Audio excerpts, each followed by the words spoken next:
Hey, Bro, how you doing? coming at you live from the lake, Nice, nice. the frozen lake. It's great. Um, cool. Well, welcome on this Friday. Hey, everybody. Welcome to Tea Time at the Apothecary on TQ. This is my buddy. JQ. We're talking to you from Lincoln Square and Fox Lake right now, where we are, and we're going to have a cup of tea, and we're going to just talk tea today. I'm very excited about it. And it's particularly exciting tea, I would say. Yeah, I think maybe yours is a little more exciting than mine because we're drinking different parts of the same plant, right? Correct. Mine is pretty darn exciting. I mean, mine's exciting too, but not in the colorful sense. I used a white mug. I'm going to turn this down so you could see it and see why I'm excited about my tea. Because it is a bluish indigo color. So cool. Yeah. Can you show us the tea, the steeped tea? The steep tea is in a dark thing, but you can see. Oh yeah, it's purple. Yeah, purplish. It's little purple buds. Are like I would say like they're in my mind like they're that like purplish indigo color. It's really cool. Yeah, they're beautiful. So the tea is blue. Yeah, the tea is actually blue, which is pretty cool. So let's hope if you spill on the blue stripes you're wearing, not the white stripes. Oh yeah. I've got to be very careful about how I spill. So they anyway, the rest of my introduction. If you're joining us, you know we sometimes talk about a lot of things. Today we're going to talk about tea and recoup after a fairly typical January week. What?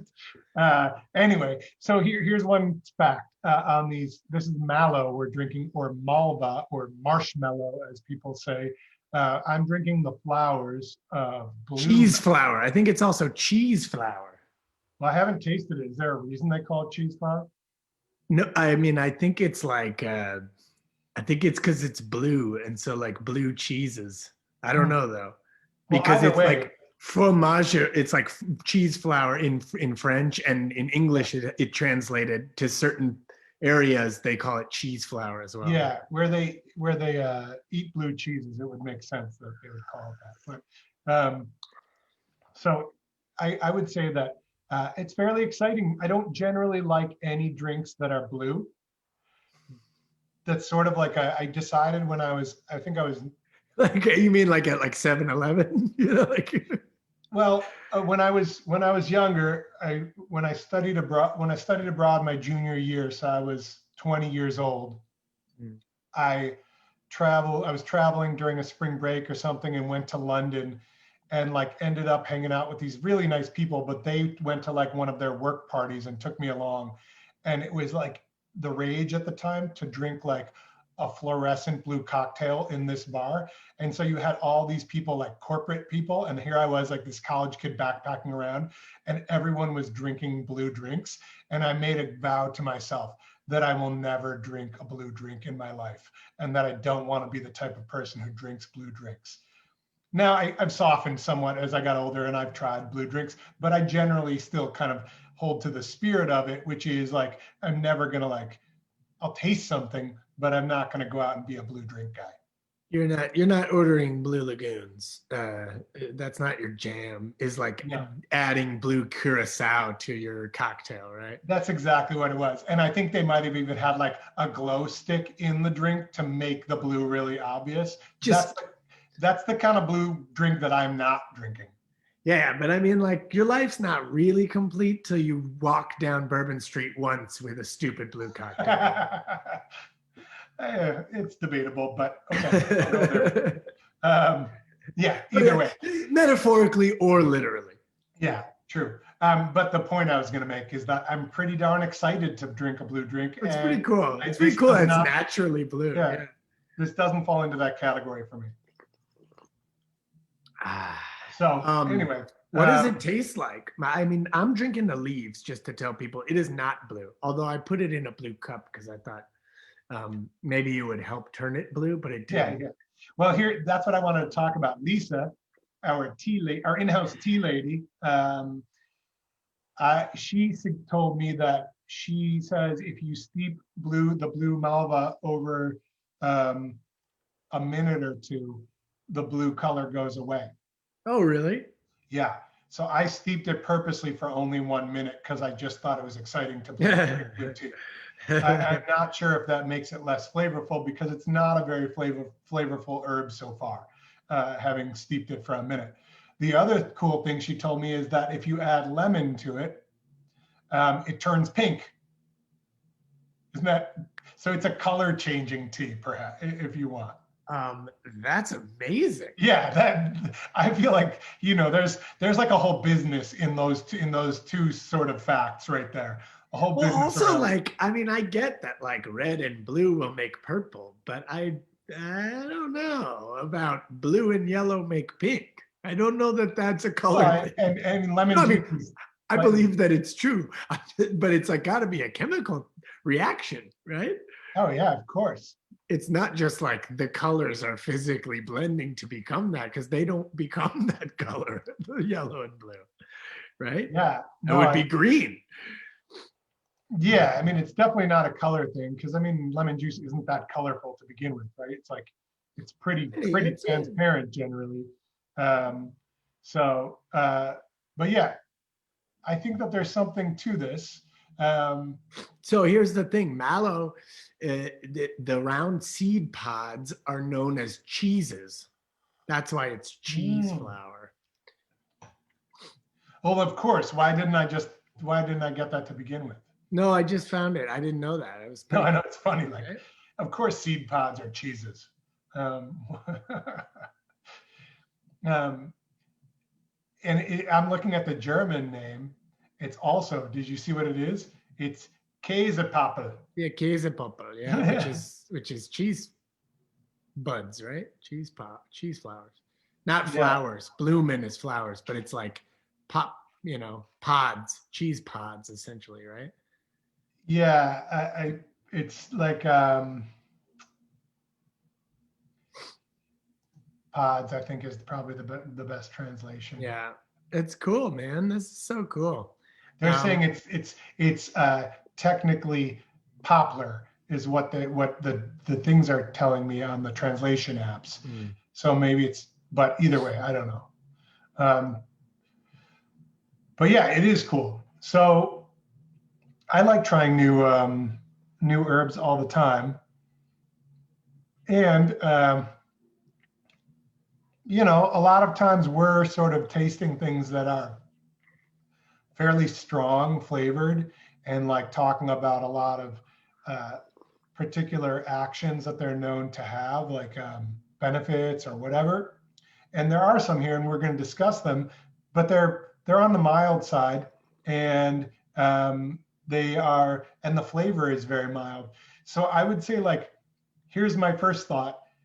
I should take some of these home, and if you have kids, or it'd be like a fun dinner party once you can have dinner parties again, like this tea done with a little honey would be a really fun post dinner party, like kind of like let's relax and have a little digestive tea, and then put a little slice of lemon on the side and let people turn it pink in the middle of doing it.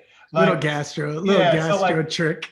Yeah, so I kind of feel like I don't even need the honey, but I was thinking for kids, it would be fun. They would like maybe enjoy making a blue tea, drinking it, and then turning it pink. Like that would be pretty dope.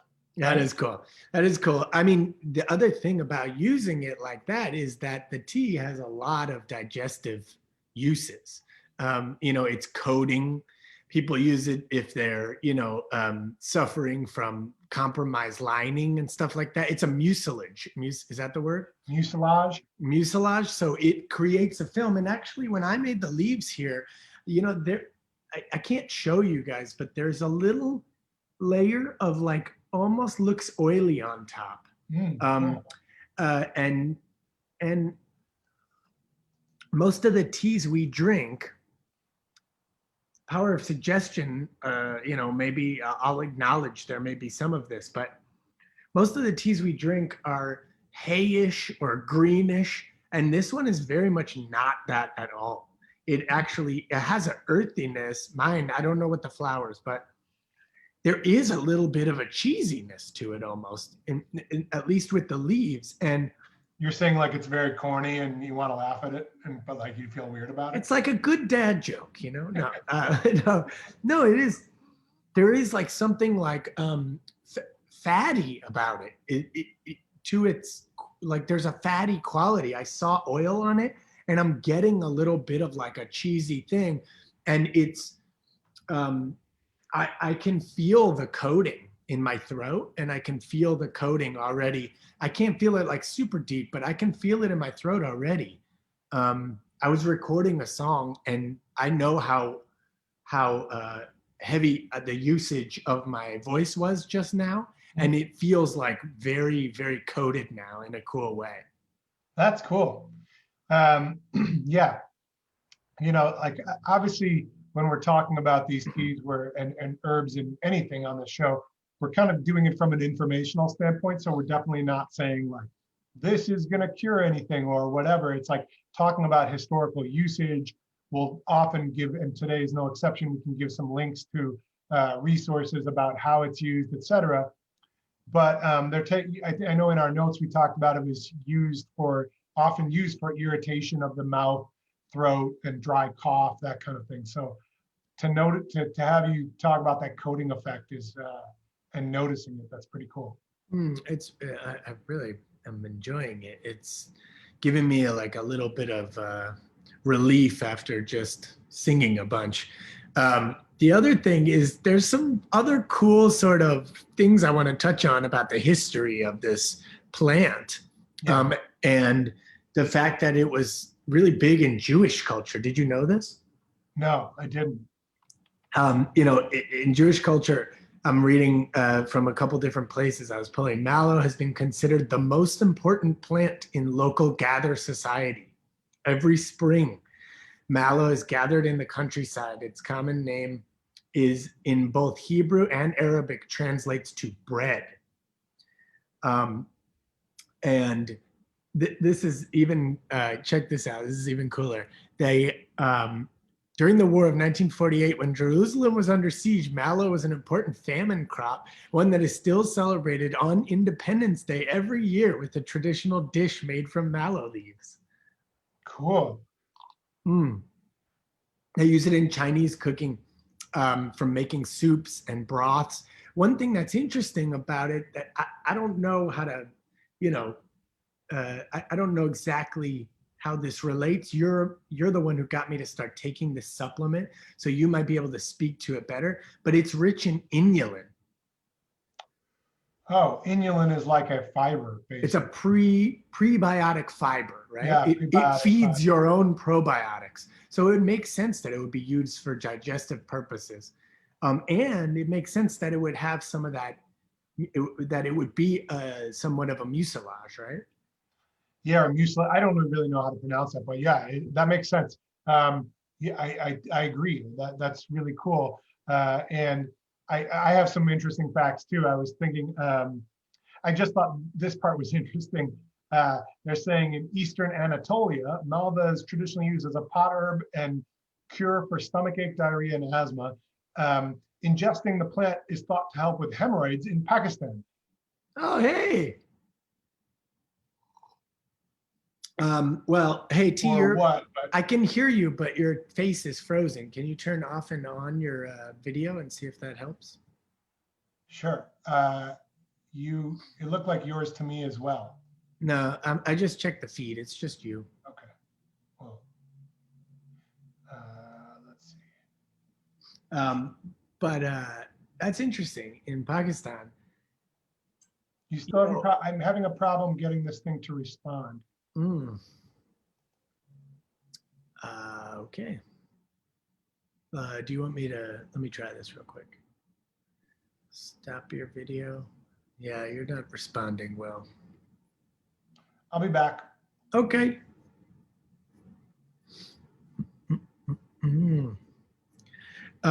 So how is everybody else doing out there? Any questions? Has anyone else tried Malva or Mallow? Please drop a comment in there. What is your weekend plans?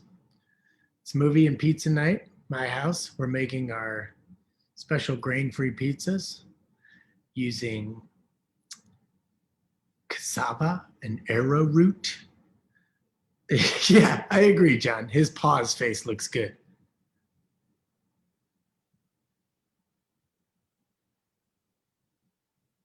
I'm just kidding. Anyway, yeah. So yeah, we're having pizza night. My middle brother's a vegetarian, Oh. so we're good. Hey there. Is that better? You are back.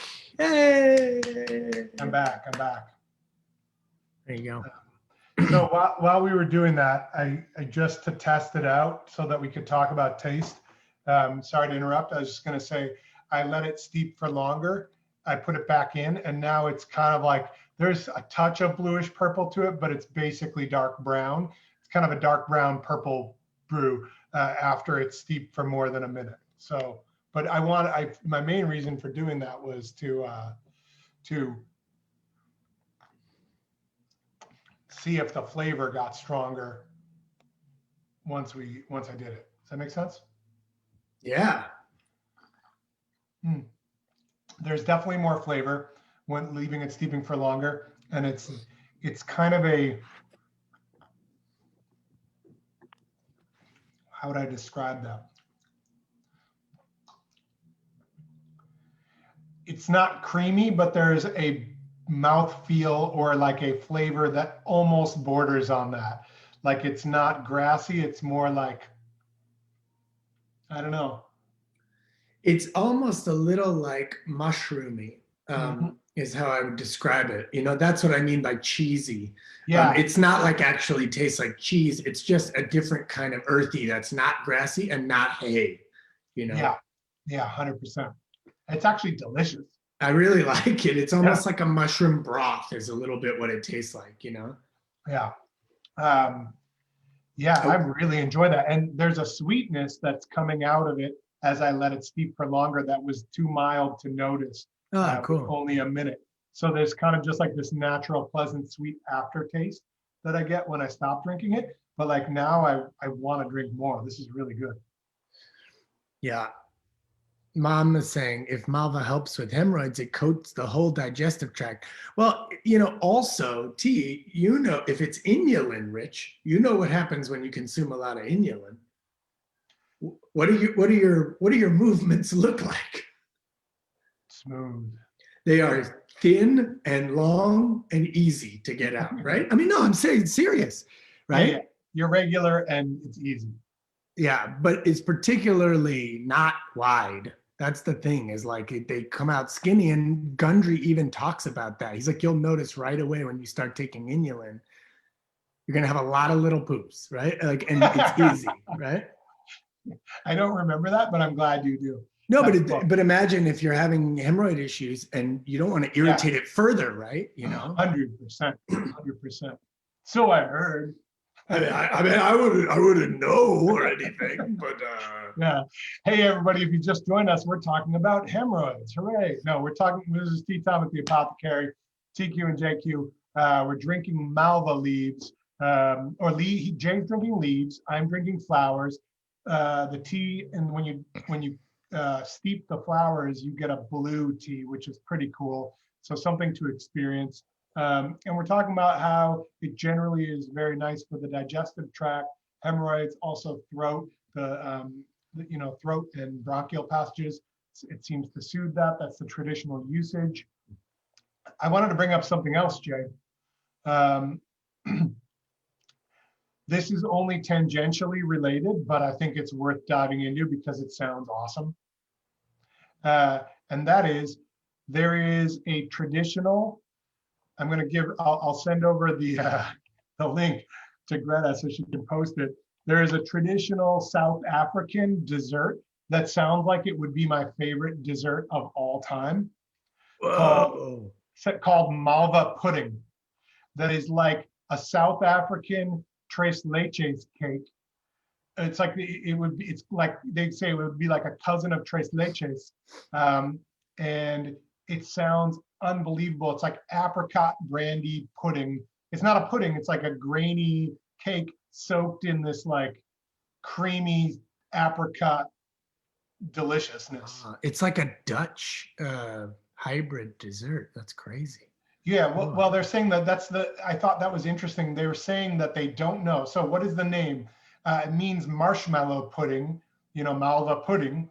And they're saying that could be because the texture is like marshmallow, or it's Afrikaner version called Malva lekker, that it is prepared with Malva extract. That it is prepared with Malva extract in the Afrikaner version. Cool. Or another theory says it's a pudding being named after a woman called Malva.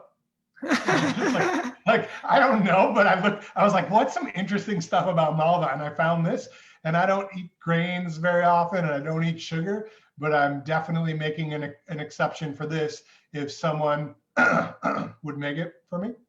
So yeah, I also saw I saw a thing for mallow meringues.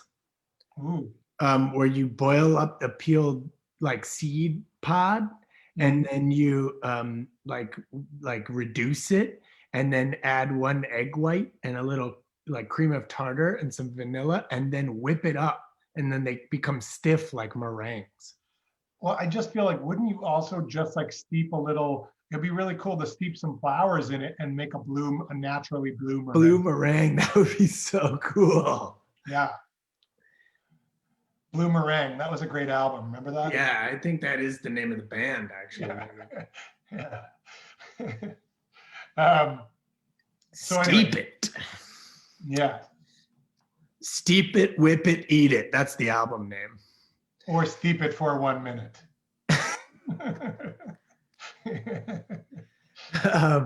That's awesome. Wow, this may go in my rotation. This is unlike any tea that we've had, really.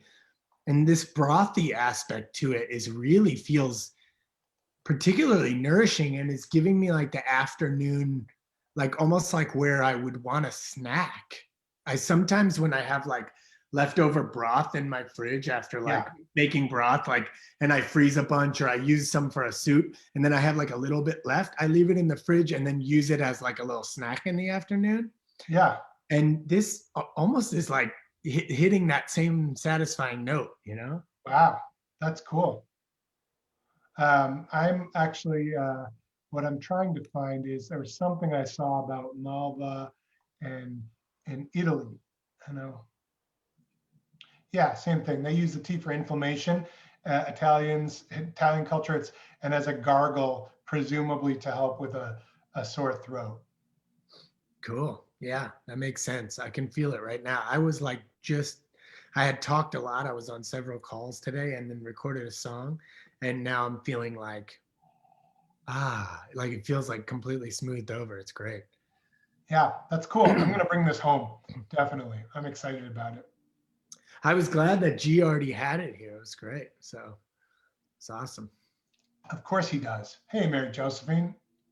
Nice to see you. Thanks for joining us. Yeah. So. So what is your plan for the weekend, buddy? I might come out and see you tomorrow. I'm not sure. Whoop, whoop. We'll see. But my daughter Nola has an interview for high school she's trying to, one of the things she's considering is doing an arts program, acting in one of the arts high schools in Chicago. So some of them you have to do interviews, and she has one tomorrow. So maybe after she's done, we might hop in the car and come out there for the night. So cool. She did great. I saw her audition. It's awesome. Yeah. She was so good. I was really impressed. This was a crazy week. It was a pretty disturbing week, man. And I just want to take a second to just acknowledge how nuts that was, and to just enjoy the end of it this week with you. And just, I'm glad that moment, I hope that moment, the worst of it is behind us. And I hope that all of these pains that we've been going through as a country, I hope it leads to some deep healing. I really, really hope that. Um, Yeah, I know what you mean. I wish I felt better that it's like the end, I know. you know? I just feel like uh, the 20th, I think it is, cannot come fast enough, you know? That guy has nuclear codes, like that's really scary, no matter what. I don't even think that's political. I don't have a problem being political, but I feel like that's just common sense that people who want to start riots in our government should not have access to waging war. But so I kind of, I say my own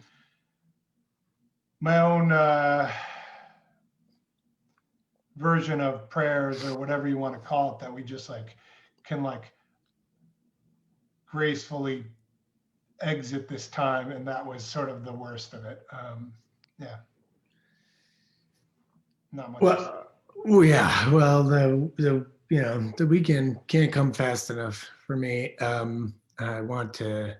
think every week is like sort of an opportunity to reset for me. And I think I hope I can mentally reset, and I hope everyone else can out there, and continue a path of inclusivity and love and acceptance and meditation and mindfulness. um, Next week. Uh, Drink some mallow. I think it's healing inside. I think stress causes um, little gaps in the lining of everything in and around you. And if you have a chance to use something that can help you heal, try it. It's lovely, lovely tea. Um, it's Yeah, Friday. Happy Friday to everybody. yeah. Happy Friday. Yes, I think stress causes just generally inflammation, and inflammation is your gut, your skin, your whatever. So yeah, I agree. Hey, John. John says I stopped using Facebook for a while because of it. Tea time is the reason I haven't fully deactivated. Thank you. I agree. I don't really go on it right now. I haven't been on it for quite some time. Um, just to do these, to connect with people and see my brother and talk about some things that we enjoy. And yes, Mary Josephine, can't control what others do. I think you're right. Peace, love, joy, those are the things we need to embody. Um, I don't know what to say. You know, it's really hard to think about loving people that you watch do crazy stuff. And not to get like, it sounds almost religious, but like, I do think, just take it from a self benefit standpoint, I feel like the most, the happiest people and the people who live a life of contentment generally have found a way to approach that. I'm not saying you can love everyone. It's easy to do it as a human being, but I feel like finding some way to come kind of like approach that idea and that concept and put it into practice in some way seems to me to be the best way to find a life of peace, a personal life of peace and joy. So I always like, when I have a hard time thinking about doing it for other people that I find to be despicable in their actions, I then kind of try to flip it and make it about self-interest and say, well, if I can find a way to do it toward them for myself, then that's enough to that's like a foothold in the path towards like a better life. Do you know what I mean? Yeah. So I don't know. That's kind of what I'm trying to do, but it still seems a little bit insane right now. Yeah. Well, even if that's not possible, I dig in and do something for someone you don't find despicable, and just do something for someone else, period. That alone is a slippery slope in a good way. It's a gateway into personal happiness for sure. Yeah, I agree. I think that if you're sort of like, you know, like many people outraged by what's going on and either trying to purposely stay away from it or can't get away from it and try and like I'll be honest, at certain times find my thinking sort of like my own thought is partisan. And I don't mean that like, do you know what I mean? Like I can't help but put things through a lens of that in almost every way for hours at a time sometimes, especially this week. I think that just doing for something for others in a way that precludes knowing whether you're helping one kind of person or another is like a good way to just be like, oh yeah, if I saw someone hurting, would I want to help them? If someone were hungry, would I want to help them get food? Does it really matter any of that other stuff? No, you know. So yeah, I think that would be a good thing to do. And then take a walk. It's like the best things of my week this week, and almost every week, even when the weather is crappy, is my walk from home to work and work to home. It's 10 minutes. So even when it's really bad, when it's kind of cold and nasty outside, like it's okay. It's 10 minutes. Who gives a damn, right? But I've just been enjoying walking and just kind of like trying to look at my environment as a natural environment rather than sidewalks and buildings that I see getting to work. And all of a sudden it's like it's a little reset on the lens of life when you're like, oh yeah, everywhere you look, like even in winter, grasses are sprouting between rocks and there's moss everywhere and there's whatever, right? And there's like fallen leaves that are decaying, and it's just, I don't know, that to me also is like something that I do to like get myself out of my own head. Yeah, that's good. I took a walk today. I was driving Amina to therapy in LaGrange. And then while she's in there, I just hang out in LaGrange. What are you going to do? And so I went to the forest preserve and took a walk down this crazy icy path, like all through the forest. It was beautiful. Anyway, yeah, go see the world as something beautiful. Have an awesome weekend. Me and T wish you the best. Have a great pizza and movie night if that's what you're doing, because that's what I'm doing. And we'll see you next week. Yeah, we'll be here on Wednesday. I think not on Friday next week because you are traveling, right? Yeah. And then we're gonna experiment with this new time. So tell us if you like this. This seems like a more appropriate time for us to drink tea and doesn't break up our day so much in the middle, and it gives us a little bit of a chance to get a larger chunk of work done in the morning and then check in with each other. So let us know how you like that. Yeah, I like it too, but I mean, basically, I just want to see if it works for you guys because I'll do it either time. They both work for me. I like it whenever, but this does feel like tea time. I'm kind of excited. Yeah, that's what I mean. It feels like actual tea time, right? Like after. Also today, just as we're going out, earlier was like snowflakes falling and it's gray and it's kind of quiet here. And downstairs in the store, they've been on like this like melancholy 80s. Like I've been hearing the Smiths and the New Order and the Cure and other things coming up through the floor. I can hear it in the store, and it kind of gives me this like, I don't know, like melancholy, beautiful Friday that I get to have just like focus and drink a cup of tea and talk to my brother and say hi to you people. So thank you. Have a wonderful day, and we'll see you next week on Wednesday at 3 p.m. Central. Yeah. Peace.